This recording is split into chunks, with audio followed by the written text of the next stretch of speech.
एक लड़का करीब 19 साल का था। उसका नाम सौरभ था। बहुत ही ज्यादा चंचल, थोड़ा होशियार, पढ़ने लिखने में माहिर लड़का था। वह अपनी पढ़ाई गांव से दूर रहकर एक शहर में पढ़ाई करता था। सौरभ के कॉलेज में गर्मियों की छुट्टी तथा होली की त्योहार के कारण उनके कॉलेज में छुट्टी होने वाले थे। वो कोलकाता शहर से अपना घर झारखंड के रांची जिला में आने वाला था। सौरभ का घर रांची जिला में ही स्थित था। कॉलेज छुट्टी होते ही सभी लड़के अपने अपने घर की तरफ ट्रेन पकड़कर निकल चले थे।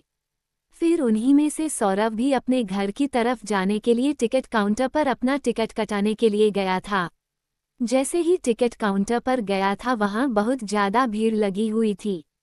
लेकिन दूसरी तरफ टिकट काउंटर के दूसरी लाइन में लेडीज मतलब कि महिला लोगों की लाइन लगी हुई थी। ट्रेन बहुत जल्द ही आने वाली थी, जिसका हमसे सौरभ को भी जल्दी में टिकट कटाने की जरूरत थी है। वह जब टिकट काउंटर पर गया तो देखा कि बहुत ज्यादा भीड़ होने के कारण वह बहुत पीछे लाइन में लग गया था। सौरभ को लग रहा था कि अब टिकट मिलना मुश्किल ही नहीं नामुमकिन है, क्योंकि ट्रेन आने में मात्र 10 मिनट ही बाकी थे और करीब 100 लोगों की लंबी लाइन लगी हुई थी टिकट काउंटर में। वह जल्दीबाजी में टिकट कटाने के लिए कोई तरकीब सोच ही रहा था कि उसे एक लड़की दिखाई दिया। वह लड़की भी ना टिकट लेने के लिए महिला वाली टिकट काउंटर वाली लाइन में लगी हुई थी। वह लड़की भी रांची जाने वाली थी और उनके पास पेन नहीं था टिकट फॉर्म भरने के लिए। ऐसे में सौरभ की ऊपरी पॉकेट में कलम देखकर वह लड़की कहती है कि कृपया मुझे थोड़ा सा कलम दीजिएगा, मुझे भी फॉर्म भरना है टिकट खरीदने के लिए।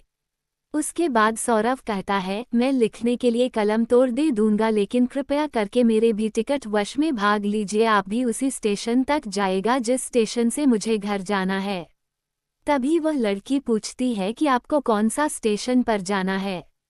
उसके बाद सौरभ कहता है कि मुझे झारखंड के रांची स्टेशन तक जाना है।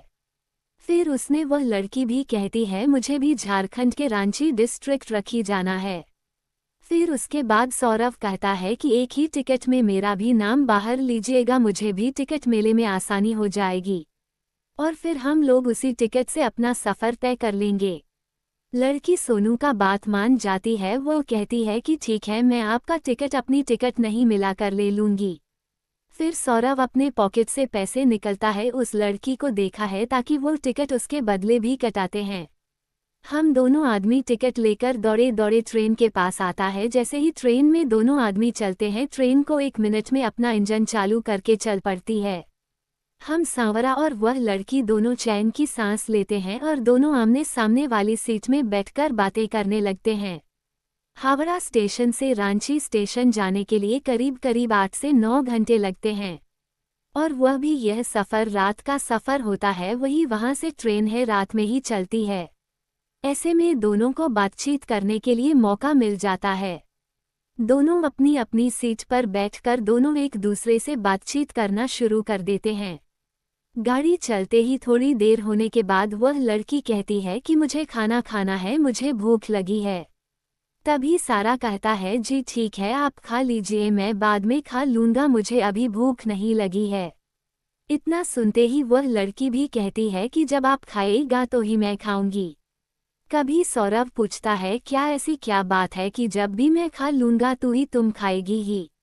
तभी वह लड़की कहती है कि हम दोनों साथ में जा रहे हैं, मैं अकेले खाऊंगी मुझे अच्छा नहीं लगेगा, इस कारण से मैं जब आप खाएगा तो ही नहीं खाऊंगी।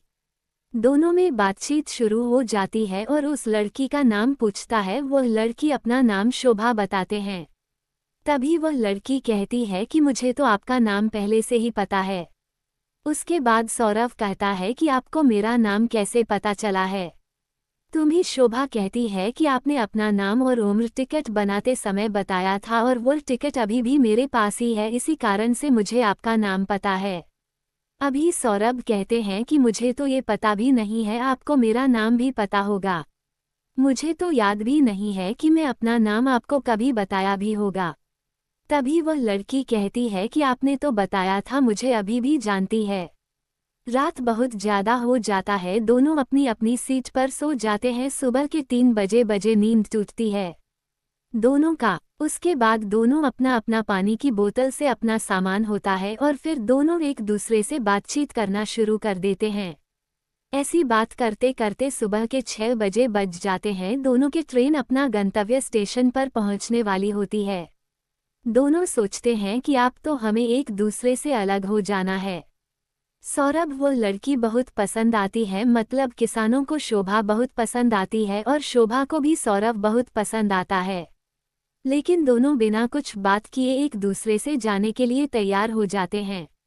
जैसे ही ट्रेन रुकने वाली होती है वैसे ही लड़की मतलब कि शोभा और सौरभ दोनों अपना अपना भगत का सामान उठाते हैं, अपने घर की तरफ चल देते हैं। जैसे ही सांवरा और शोभा दोनों अपना अपना घर पहुंचता है, उसके कुछ देर बाद सौरभ के मोबाइल पर एक कॉल आता है। सौरभ अपना मोबाइल से कॉल रिसीव करता है और कहता है कि आप कौन बोल रहे हैं। कभी उधर से आवाज आती है कि मैं शोभा बोल रही हूँ। ये सुनकर सौरभ का मन विचलित हो जाता है और वो खुशी के मारे इधर उधर घूमने लगते हैं। क्योंकि सौरभ को सुबह का नंबर तथा उसका कॉल देखकर उसे बहुत ज़्यादा खुशी मिली है। तभी सुबह मोबाइल पर कहती है कि आपने अपना घर पहुंच लिया है। तभी सौरभ करता है कि हाँ, मैं 1 घंटा पहले ही अपना घर पहुंच चुका हूँ। उसके बाद सौरभ शोभा से पूछता है कि आपने अपना घर पर पहुंचती है। तभी शोभा कहती है कि मैं भी 1 घंटे पहले ही पहुंच चुकी थी, मुझे नहाने और फ्रेश होने में टाइम लग गया था, इसलिए मैं 1 घंटे बाद फ़ोन कर रही हूँ। अब दोनों में खूब अच्छी तरह से बातचीत होने लगी है। दोनों मिलकर हम दिन भर रात भर मिलकर बातें करते रहते हैं और आप दोनों को एक दूसरे से काफ़ी ज़्यादा मित्रता और एक दूसरे में प्यार होने लगा था रखना। एक दूसरे से मिलने के लिए एक दिन ज़रा सी स्टेशन पर बुलाया और स्टेशन के बाजू में एक पार्क था, वहीं दोनों एक दूसरे से मिलने का समय भी फिक्स किया था। फिर दोनों मिलकर आती कहाँ से बातचीत करते हैं, दोनों एक दूसरे को समझते हैं तथा एक दूसरे को प्यारा अथवा किस करते हैं। उसके बाद दोनों अपनी शादी के लिए अपने अपने घर वाले को कहते हैं। घर वाले दोनों के घर वाले से बातचीत करते हैं और शादी के लिए राजी हो जाते हैं। ये सुनकर सोने का मन में खुशी का ठिकाना नहीं रहता है और अपनी शादी के बारे में सुनते ही दोनों को खूब जमकर बातें करने लगते हैं। उसके कुछ ही देर बाद दोनों की शादी हो जाती है और फिर दोनों एक दूसरे के साथ उसी तरह सेवा से एक परिवार के साथ रहने लगते हैं। दोनों का रिश्ता एक बहुत ही ज़्यादा बेहतरीन और बेहतर ढंग से निभाया जा रहा था, क्योंकि दोनों एक दूसरे से बेहद ही ज़्यादा प्यार करते थे। Please subscribe my channel.